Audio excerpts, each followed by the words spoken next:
If your Toyota RAV4 has power to the lights but refuses to crank, you are likely dealing with a starter or signal issue. Statistics show that 80% of vehicles with working headlights but no crank are suffering from a failing starter motor. Let us break down the diagnostic process to identify the exact culprit. Start by verifying your battery terminals are clean and tight before testing the key fob and listening for clicks. The most common suspects are a failed starter motor, a blown relay, or a faulty neutral safety switch. Don't overlook the ground strap or the ignition switch, as these can also cause this specific set of symptoms. You can often swap a relay or clean a ground yourself, but starter motor replacement is usually best left to a professional.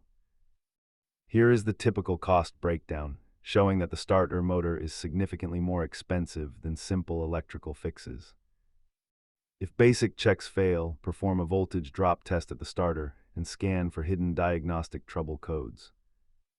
Keep a multimeter and an OBD-I scanner in your kit to save yourself a trip to the repair shop.